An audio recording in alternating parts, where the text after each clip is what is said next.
the classes over again. That's nice. Right. So, Shlok 6.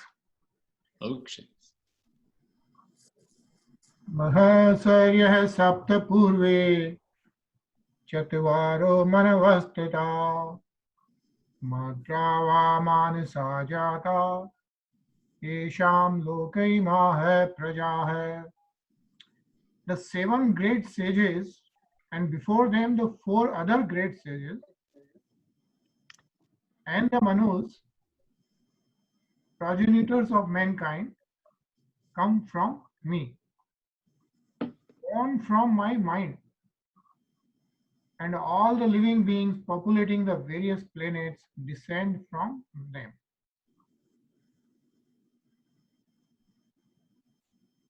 Hare Krishna Prabhu, would you read?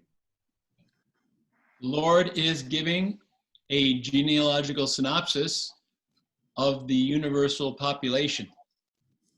Brahma is the original creature born out of the energy of the Supreme Lord, who is known as Hiranyagarbha. And from Brahma, all the 7 great sages, and before them, 4 other great sages named Sanaka, Sananda, Sanatana, and Sanat Kumara, and the 14 Manus are manifested. All these 25 great sages are known as the patriarchs of the living entities all over the universe. There are innumerable planets within each universe, and each planet is full of population of different variety. Okay. All of them are born of these 25 patriarchs. Brahma underwent penance for 1,000 years of the demigods before he realized by the grace of Krishna how to create. Then from Brahma came Sanaka, Sananda, Sanatan, and Sanat Kumar, then Rudra, and then the 7 sages, and in this way all the Brahmanas and Kshatriyas are born out of the energy of the Supreme Personality of Godhead. Brahma is known as Pitamaha, the grandfather, and Krishna is known as Prapitamaha, the father of the grandfather. That is stated in the 11th chapter of the Bhagwad Gita, verse 39. Okay. Any thoughts or questions here?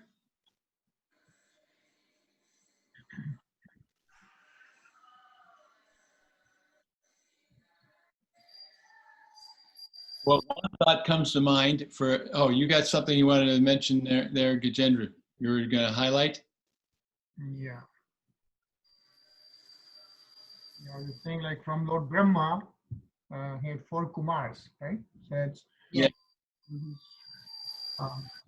Sananda, Sanatan, and Sanat Kumar.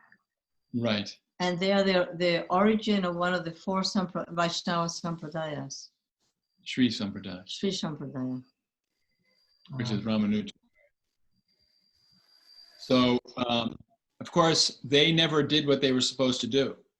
So, in one sense, Meaning? they did not take they didn't do any procreation.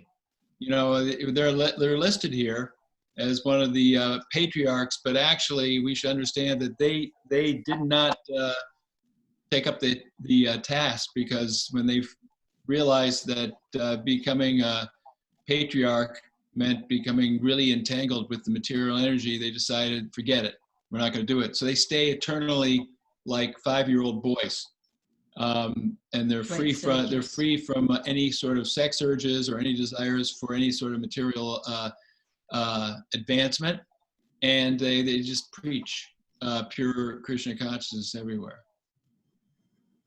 So they didn't really do what they were supposed to do. But the others did, but they didn't. Which is procreation.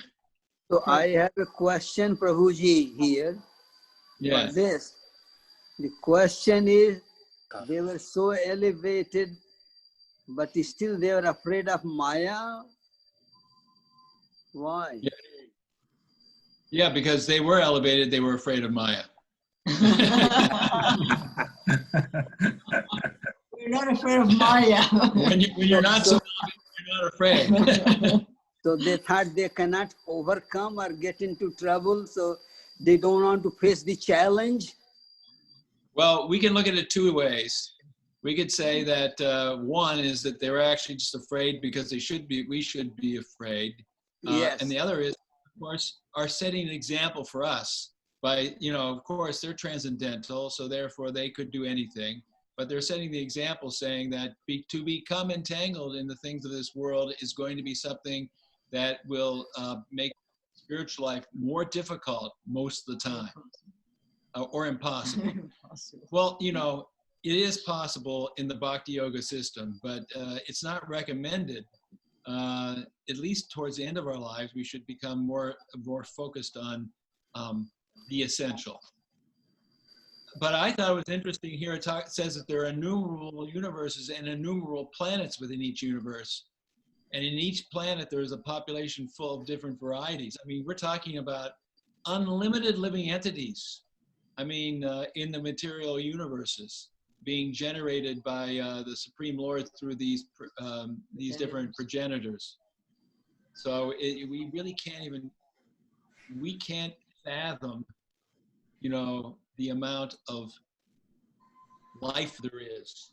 I mean, how many stars, how many planets, unlimited universes, and everything's full of living entities. And the important thing in this verse is that everybody comes from Krishna. Everybody. Prabhuji, I was thinking of the same verse, and the astrophysicists should probably read this because they feel like they can figure out the edge of the universe. They never will because it is infinite. Some of the astrophysicists at least think there is an end, there is an edge to the universe. Well, they think that if you use their understanding of a Big Bang, whatever is at the edge of the explosion is the edge.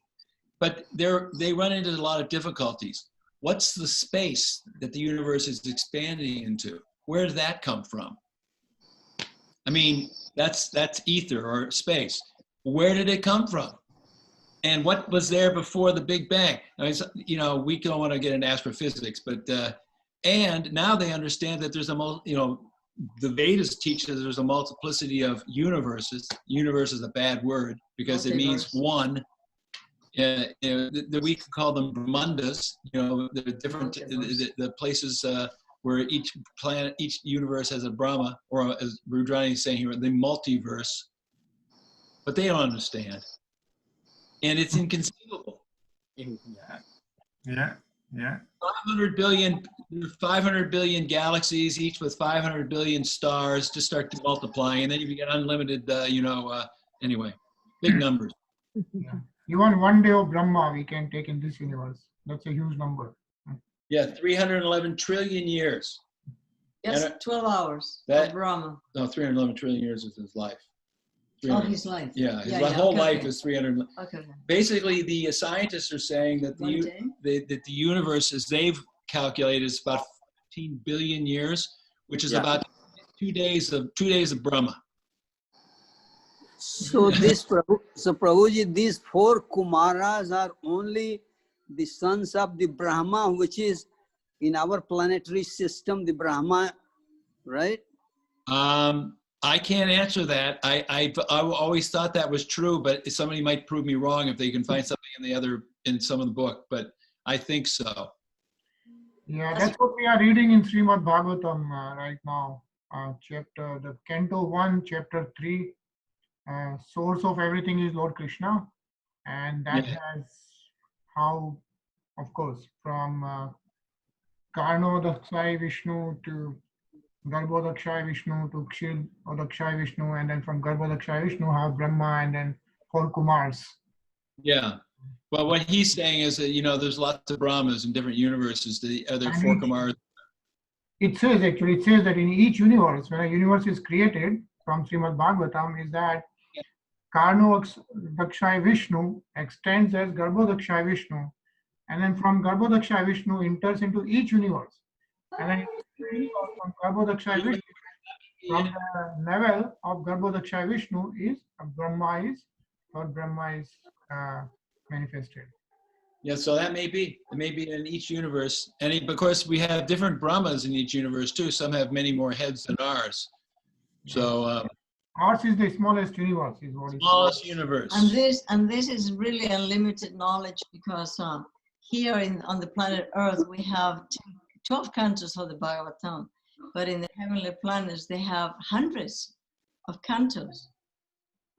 So the Bhagavatam is not just 12 cantos, it's 18,000 verses, much more than that, much more extensive. So just getting our head around this much of the philosophical understanding. I think we are lucky in this universe. We have to read only 18,000 verses. Yes. Okay. I think maybe go to 7.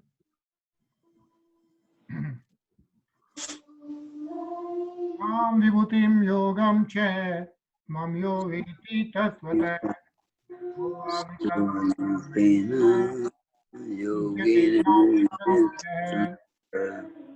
One who is factually convinced of this opulence and mystic power of mind engages in unalloyed devotional service. Of this, there is no doubt. Correct? The highest summit of spiritual perfection is knowledge of the Supreme Personality of Godhead. Unless one is firmly convinced of the different opulences of the Supreme Lord, he cannot engage in devotional service. Generally, people know that God is great, but they do not know in detail how God is great. Here are the details. If one knows factually how God is great, then naturally he becomes a surrendered soul and engages himself in the devotional service of the Lord. When one factually knows the opulences of the Supreme, there is no alternative but to surrender to him. This factual knowledge can be known from the descriptions in Srimad Bhagavatam and Bhagwad Gita and similar literatures.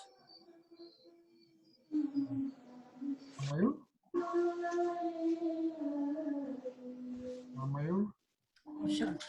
In the administration of this universe, there are many demigods distributed throughout the planetary system. Chief of them are Brahma, Lord Shiva, and the 4 great Kumaras and the other patriarchs. There are many forefathers of the population of the universe, and all of them are born of the Supreme Lord Krishna. The Supreme Personality of Godhead, Krishna, is the original forefather of all forefathers. Manish Prabhu? These are some of the appearances of Supreme Lord. When one is firmly convinced of them, he accepts Krishna with great faith and without any doubt, and he engages in devotional services. All this particular knowledge is required in order to increase one's interest in the loving devotional service of Lord. One should not neglect to understand fully how great Krishna is. For by knowing the greatness of Krishna, one will be able to fix in sincere devotional service. Good to Good to see Prabhu. you. Hare Krishna. Hare Krishna. Yeah. Who has some thoughts or reflections on this important verse report? I have a question, Prabhuji. Can I start? You can. Yes, so with your permission, it talks about early on that without knowing the opulence of the Supreme, one cannot engage into devotional service, right? That's what it states. Yes. But when we know the story, we were told of that cobbler when Narad Muni comes, he was visiting a yogi and a person who cannot read even Bhagwad Gita, cannot hold. So who is the real devotee? And I don't want to go to detail in the story, but anyway, the one who cannot even know how to hold Bhagavad Gita, but Krishna says he is the real devotee. He knows the essence of the Vedas and everything. So how can we understand this by the statement here? You are being devil's advocate tonight, Prabhu. Well, how can we understand that? It's not book knowledge. Yes. This is not book knowledge. A person may be materially very ignorant and spiritually very, very elevated, because it has nothing to do with anything that we can do with our material mind. It has to do with the grace that Krishna has given this person who is so surrendered to him and so full of devotion and love for him that Krishna manifests all the knowledge to him without having to learn all this terminology or all these things as an erudite scholar. Erudite scholar doesn't guarantee that we're going to get to know Krishna at all, at all. But that point being made, it does say here that one does have to have the knowledge of the Lord's opulences in order to engage in devotional service. So if we can look at it from a different way, because what you're saying is we're talking about a kind of a very elevated person within the Vedic system, almost like an Avadhuta type person who has the knowledge there from many births and doesn't have to really rely on intellect. But if we think about it in the terms of like what Christianity is or Islam, they have an intention to love God, but because they don't know who God is or how great God is, although Prabhupada called Christianity bhakti, their bhakti is incomplete, because when they try to praise God, they have nothing to praise really. They can praise how great he is, that he's protected our nation, or he's given us food, but can they talk about how he lifted Govardhan Hill, or how he killed the Aghasura demon, or how he was married 16,108 wives, or danced with I mean, they don't have that kind of deeper, complete picture of God, and therefore the full devotion doesn't develop. So both things are there. I mean, you have the cobbler who just had faith, but he was within a system which kind of had that knowledge. But if you don't have that knowledge from outside, it's a different thing. Thank you. Materially speaking, we can say that a person can be very wise, very, very wise, but intellectually not very adept or very cultured. And yet he can be very wise. Materially speaking, the same principle applies to becoming realized in God's consciousness. It's the same thing. One doesn't have to have all this book knowledge. Not that the book knowledge is bad. No, but it's not the requisite. The requisite for accepting Krishna as the Supreme Lord is the love and the devotion that is in the heart, pure love and pure devotion in the heart of a pure devotee. That's why Lord Krishna sends Uddhavji to gopis, right? To Yes, exactly. To learn. Because Uddhava was very, very learned. In fact, who's closer to Krishna than Uddhava in many ways? But Krishna had a plan to make sure that he understood pure devotion service. He sent Uddhava so he could teach them all about philosophy. But actually the trick was that he was the student of the gopis. He became the student of the gopis. He was so overwhelmed by what he saw in the lives of the people in Braj, how the parents and the friends and the gopis were so filled with complete surrender to the Supreme Lord. That was a lesson for him. He thought he was going to teach, but he became the student. And you highlighted this one sentence, Prabhu. You want to say something about that? So I was saying, it's not required. The knowledge is not really required. But if you have the knowledge, then your conviction becomes more stronger, great faith, and without any doubt. Unless the knowledge is given from within.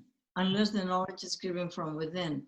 But to, for example, come together and reading the Bhagavad Gita, coming together to read the Brahma Samhita, studying the Bhagavatam, those are extremely powerful texts. Right. And knowledge here means the knowledge from our scriptures. Yeah. Krishna is actually, yes, and Krishna is actually showing himself through this knowledge. for he who has a heart that is receptive. Because somebody can read these verses and not get anything out of them. Mm. So it has a lot to do with our capacity of being receptive. There are three words, they're Sanskrit words, but they're good words. They explain sambandha, which that's knowledge that links us to God. I mean, it's knowledge who we are, who Krishna is, you know, what our relationship is. And then there's what's called abhideya, which is, that's the process of sadhana bhakti and engaging in what we would say, hearing and chanting and remembering Krishna. And the goal is prayojan, or love, pure love. Prem prayojan, excuse me, the goal is prem. So we want to come to that level of prem, but we do that through knowledge and activity. And this verse is making the point, is that we do that, but when we're convinced and know that it is Krishna, not Shiva, not Ganesh, not Durga or other personalities, that it is Krishna who is the Supreme Lord, and all others are his energies, and they are servants also. Even in the case of Krishna and Balaram, and Krishna, Radha and Krishna, Krishna is served by Balaram, and Radha is the utmost servant of Krishna. So Krishna has the topmost position, because even Balaram, who is Krishna himself, and Radha, who is Krishna's expansion, are there in a position of servitude. Anybody else want to chime in? Thank you, Prabhuji. And thank you for leading off with that nice question. Okay, now we're to the four most important verses in Bhagavad Gita. These are called the Chatra Slokas. He already moved it. It doesn't. Aham sarvasya prabhavo matah sarvam pravattate iti matva bhajante mam buddha bhava samanvitah. I am the source of all spiritual and material worlds. Everything emanates from me. The wise who perfectly know this engage in my devotional service and worship me with all their hearts. Radha Prabhu? A learned scholar who has studied the Vedas perfectly and has information from authorities like Lord Chaitanya, and who knows how to apply these teachings, can understand that Krishna is the origin of everything in both the material and spiritual worlds. And because he knows this perfectly, he becomes firmly fixed in the devotional service of the Supreme Lord. He can never be deviated by any amount of nonsensical commentaries or by fools. All Vedic literature agrees that Krishna is the source of Brahma, Shiva, and all other demigods. Mukesh? In the Atharvaveda, Gopalat Pant Upanishad 1.24, it is said, Yo Brahmanam Vidhati Purva Yo Vai Vedams Cha Gapayati. Sma Krishna. It was Krishna who in the beginning instructed Brahma in Vedic knowledge and who disseminated Vedic knowledge in the past. Then again, Narayana Upanishad says, Atha Purso Have Narayano Kamyata Praja Srajeti. Then the Supreme Personality Narayan decided to create the living entities. The Upanishad continues, Narayana Brahma Jayate, Narayan Dat Prajapat Prajayate, Narayan Dat Indro Jayate, Narayan Dat Asto Vasko Jayate, Narayan Dat Ekdasa Rudra Jayate, Narayan Dat Dvadasa Deyatha. From Narayana, Brahma is born, and from Narayana, the patriarch is also born. From Narayana, Indra is born. From Narayana, the 8 Vasus are born. And from Narayana, the 11 Rudras are born. From Narayana, the 12 Adityas are born. This Narayana is an expansion of Krishna. Deva?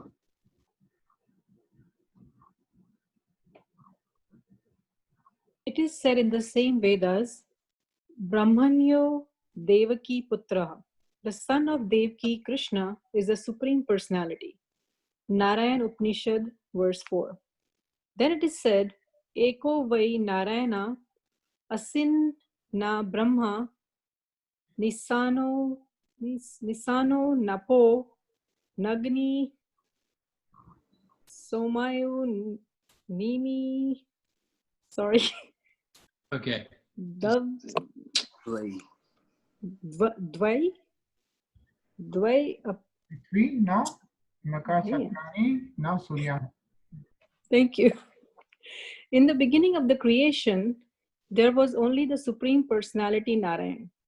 There was no Brahma, no Shiva, no water, no fire, no moon, no heaven and earth, no stars in the sky, no sun. Maha Upanishad 1.2. In the Maha Upanishad, it is also said that Lord Shiva was born from the forehead of the Supreme Lord. Then the Vedas said that it is the Supreme Lord, the creator of the Brahma and Shiva, who is to be worshipped. Nishant, will you read? In the Moksha Dharma section of Mahabharata, Krishna also says, Prajapatin cha Rudram kapi aham eva srajami vai tau hi mam na vijanto mama maya vimohitau. The patriarchs, Shiva and others are created by me, though they do not know that they are created by me because they are deluded by my illusory energy. In the Varaha Purana, it is also said, Narayana Paro Devas Tasmas Jatas Chatur Mukha Tasmad Rudro Bhavad Deva Sa Cha Sarva Jnanatam Gata. Narayana is the Supreme Personality of Godhead, and from him Brahma was born, from whom Shiva was born. Shiva? Lord Krishna is the source of all generations, and he is called the most efficient cause of everything. He says, because everything is born of me, I am the original source of all. Everything is under me, no one is above me. There is no supreme controller other than Krishna. One who understands Krishna in such a way from a bona fide spiritual master with preferences from Vedic literature engages all his energy in Krishna consciousness and becomes a truly learned man. In comparison to him, all others who do not know Krishna properly are but fools. Only a fool would consider Krishna to be an ordinary man. A Krishna conscious person should not be bewildered by fools. He should avoid all unauthorized commentaries and interpretations on Bhagwad Gita and proceed in Krishna consciousness with determination and firmness. Hey Krishna, that's such an important verse. So this is the 4 more important verses. The substance of the Bhagavad Gita is in verses 8, 9, 10, and 11. So we're getting to verse 8. We're doing verse 8, where Krishna says, I am the source of everything. So he is declaring himself to be the all in all. And I mentioned before that I was going to make some kind of a summary study of verses that describe Krishna being the supreme. And as I'm doing it. And as I'm going through the Bhagavad Gita, there are some verses that are particularly poignant, like this one, for example. But there are so many verses where it's so evident that Krishna is the supreme, so evident. Yeah. So we are ready to accept. Then when we accept what is being said, not just by Krishna, but also by Arjuna, by Devala, by Sita, by Narayana, by Vyasadeva, all these personalities, who he is, then we can speak in devotional service. Yeah, I think there is unnecessary contradictions on this. If we see all our Purans and even Srimad Bhagwat Puran, it pretty clearly says how Krishna is the origin of everything. Yeah. So you highlighted this: Krishna is the origin of everything in both the material and spiritual worlds. Does anybody have some questions or comments about this purport and some of the things said? I remember hearing someone, maybe it was Deval, kind of sound. I could text something in your voice about Shiva being born of Brahma. And that's an unusual statement because we don't usually think of Lord Shiva, who has an eternal position in a special category, being who's been born from Brahma, but it is actually a special pastime appearance that he makes in the Rudra form of Shiva, because Lord Shiva has different forms, and one of his forms is in this world is called the Rudras. And essentially what happens is that when the four Kumaras refuse to do what they're supposed to do, Brahma becomes really angry. And Lord Brahma is a personification of Rajas or passion. And he knows to be the duty and how to act, but he had so much anger he couldn't control it. And it popped out between his eyes. Lord Shiva in the form of Rudra, who is this sort of very angry form of Lord Shiva.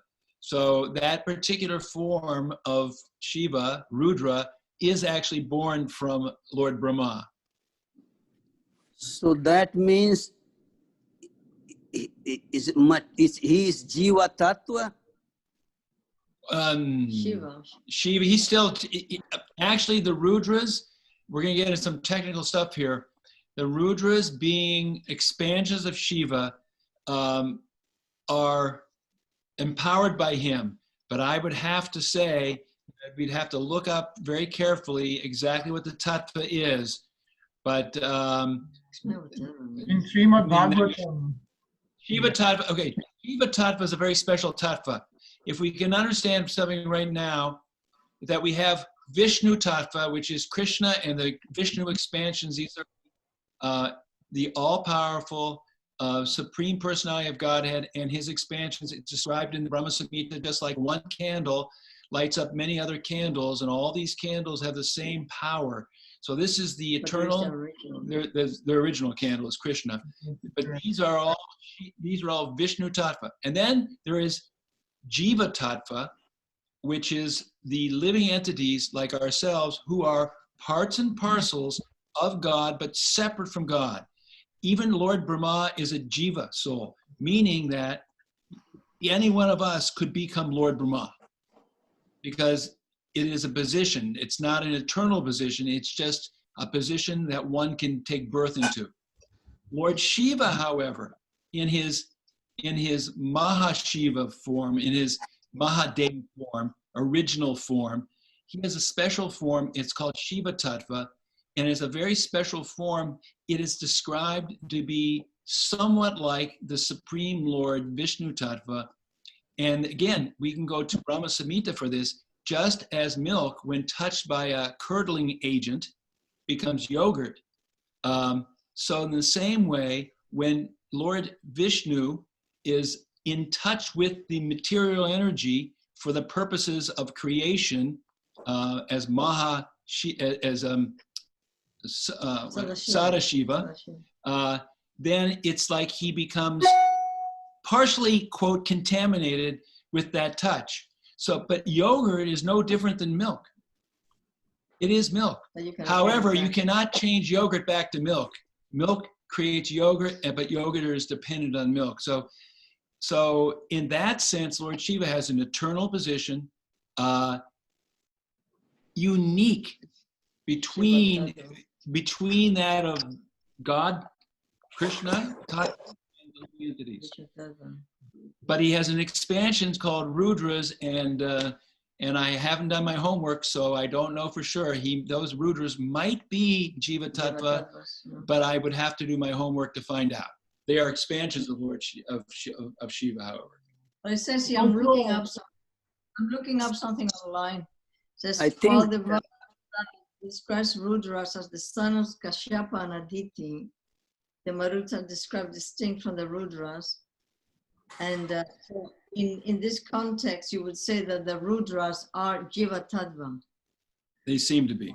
But Lord Shiva, in Brahma Samhita, it's also mentioned that. So Lord Shiva has 55 qualities, and the Jiva Tattva, Yes. Brahma has 50. And those 5 Yeah. qualities are of Narayan, right? Lord Narayan's.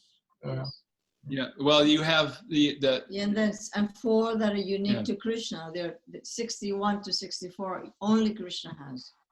so, and that's how we understand Krishna is the supreme, because he has the pinnacle, the most qualities of Godhead. And this and this is mentioned by none other than Lord Brahma himself. Yeah, Brahma knows, because Brahma has a direct perception of the Supreme Lord. Because we have to understand, like you were describing, how Brahma is, he actually finds himself in the lotus stem growing from the navel of Garbhodakshai Vishnu, and at that point he meditates and develops, by Krishna's grace, the understanding to create the whole universe. He doesn't create the universe, he creates what's in the universe. He's the engineer. He's the engineer. Any other, there's so much in this purport here. This purport is really driving home the point that Krishna, he stands supreme, and even when you have the Narayan forms who are doing so many activities of creation, the forms of Narayan are acting in so many ways as God in a very majestic sort of way. Krishna is actually the source of those Narayans. Like, let's see, we can go here to example here. Narayano Paradevas Tasmad Jatas Chaturmaka Tasmad Rudro Bhaved Deva Sacha Sarva Getam Geta. Narayan is the Supreme Personality of Godhead, and from him Brahma was born, from whom Shiva was born. And then up above that, it even talks again, in the beginning of the creation, there was only the Supreme Personality of Narayan. And Narayan he's an expansion of Krishna. Krishna is always dancing with the gopis for eternity, or playing with the cowherd boys, or running away from Mother Yashoda when he's broken a pot of yogurt. He's doing this eternally in Goloka Vrindavan, and all these other manifestations that we see are coming from him. And they're all Vishnu Tattva. They're all Vishnu Tattva. In other words, they're all supreme. They're all supreme. What? But there is a source, the source of all of these other manifestations, and that is Krishna. Krishna's tu Bhagavan Swayam. And so it is described in the Brahma Samhita and in so many literatures. Yeah. A question I might ask is, why are we being led, or why are we attracted to worshiping Krishna rather than Narayan? I mean, our gurus like Prabhupada are leading us to a relationship with Krishna in Vrindavan. Why a relationship with Krishna as opposed to having a relationship with Narayan? We're not against Narayan is God, but why are we being given the mercy to connect with Krishna? Right. Yeah. He has those 4 additional qualities of Prem Bhakti, the attraction. Well, he's got, what are the 4? The four beauty. It is Leela. Associate. One way I have understood Prabhuji is Narayan, if you can imagine your dad as a judge in a court. Yes. Narayan is the judge. Krishna is your father. So, Yes. Starting to hail. Oh, you're getting that storm, right? Yeah, you're getting that big storm. Easier to love your father than to love the judge form. Yeah, you can't really hug the judge, can you? If you do, you'll probably get in trouble. But if he goes Prague to the court, only then he cannot hug, but he can hug at his home. Yes, and that's Krishna at home. That's Krishna. The reason Krishna is father, and Krishna is mother, and Krishna is the best friend. Krishna is the best sweetheart.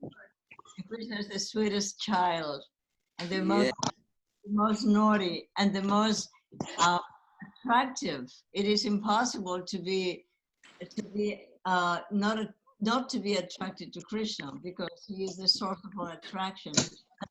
Yeah.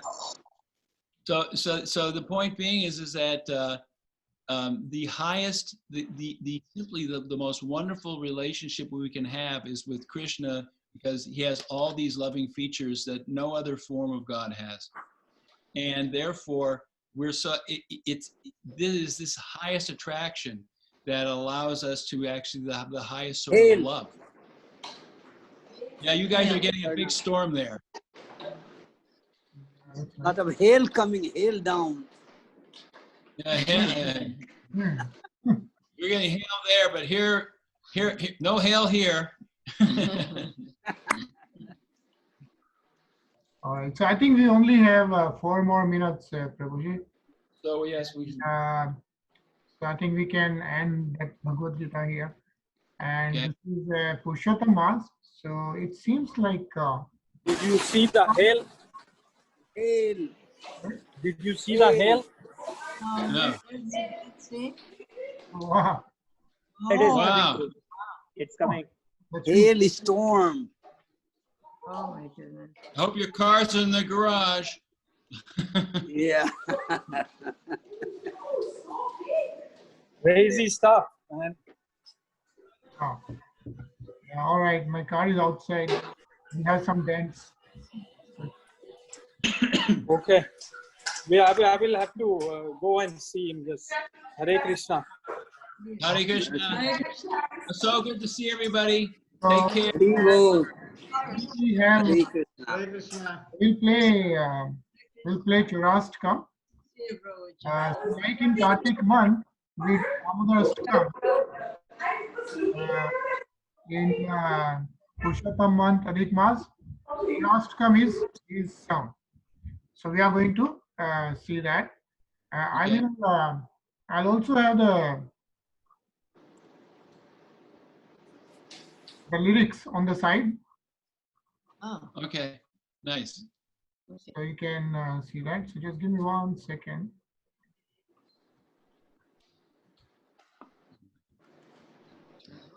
No, it's here's the storm. Oh, wow. Missing.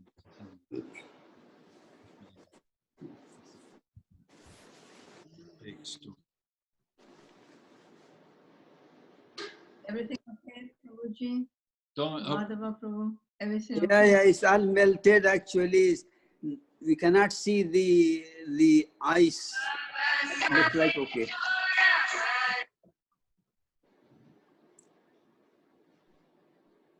Sorry, bro. Just give me 1 second. I got it here. we're up here. So where's that lyric? That's the hill area? That's the hail area. Oh. Hail and another bigger storm are going to hit them too.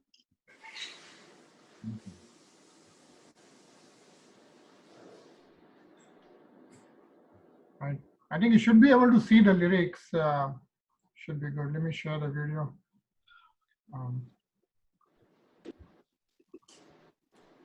Yes, I have the lyrics on the right side. Okay, but Oh.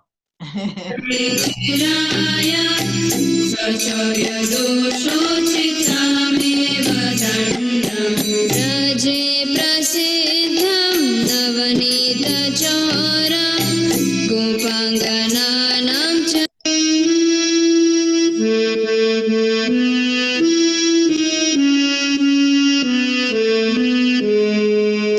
व्रजे प्रसिद्धं नवनीतचौरं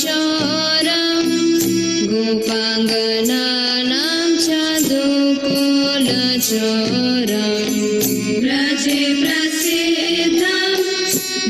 अनेकचोरं गोपाङ्गनानां च दुःकुलचोरम्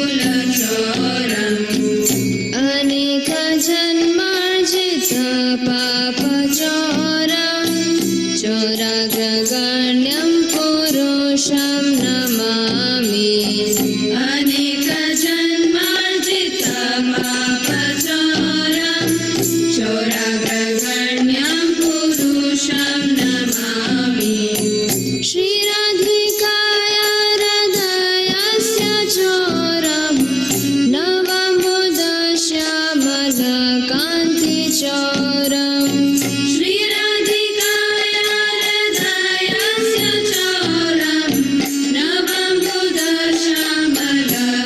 नवमुदश्यामलकान्तिचोरं पदश्रितानां च समस्तचोरं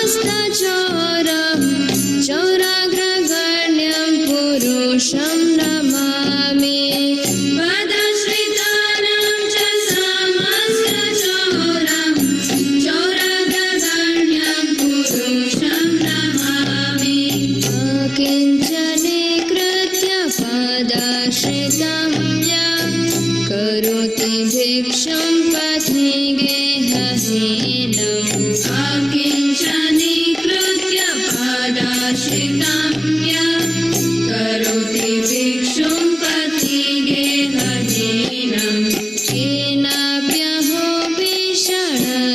भीषणचोरनिद्र दृष्टश्रुतो वा न जगत्रयेऽपि केनाप्यहो भीषणचोरनिद्र दृष्टश्रुतो वा न जगत्रयेऽपि यदीयनामपि हरत्यशेषं गिरिप्रसारानपि पापराशिन् यदीयनामपि हरत्यशेषं गिरिप्रसारानपि पापराशिन् आश्चर्यरूपो ननु चोरयिद्र दृष्टश्रुतो वा न मया कदापि आश्चर्यरूपो ननु चोरयिद्र दृष्टश्रुतो वा न मया कदापि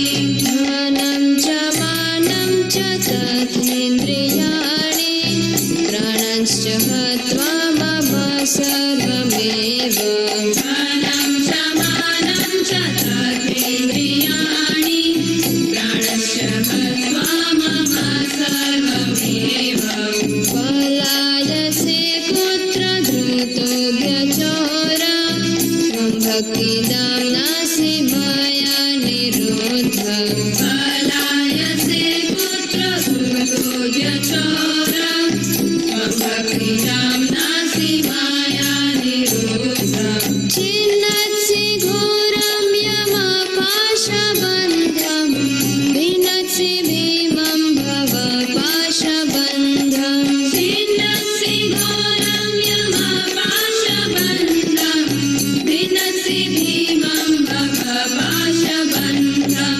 छिन्नत्सि सर्वस्य समस्तबन्धं नैव त्वनो भक्तकृतं तु बन्धं छिन्नत्सि सर्वस्य समस्तबन्धं नैव त्वनो भक्तकृतं तु बन्धं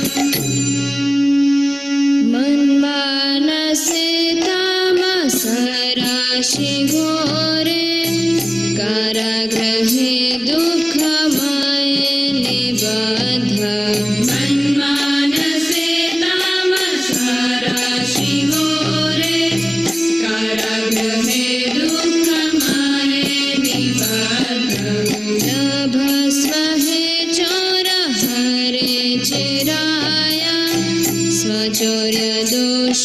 स्वचौर्यदोषोचितमेव दण्डम् लभस्महे चोर हरे चिराय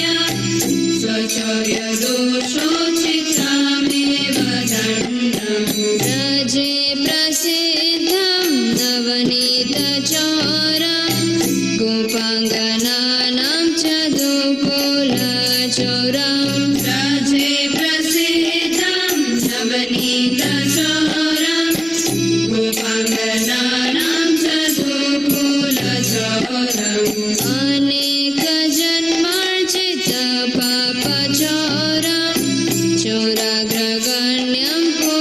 पुरुषं नमामि अनेकजन्मार्जितपापचौरं चौरग्रगण्यं पुरुषं नमामि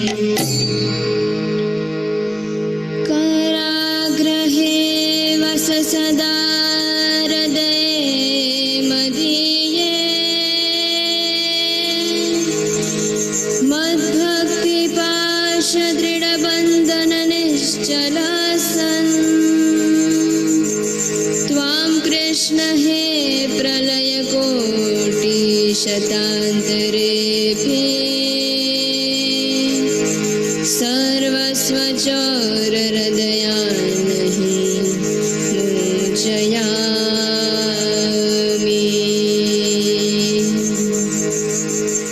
हरे कृष्णा हरे कृष्णा कृष्णा कृष्णा हरे हरे हरे राम राम राम हरे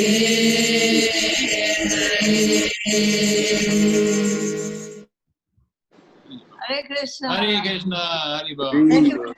I'm going to see if we can sing this at the temple in the mornings. Very good. Yes. We'll recommend it to Maharaj. That's what they do during Purushottam month. So a couple of things during Purushottam month, they also say you should read Srimad Bhagavatam. Oh, yes.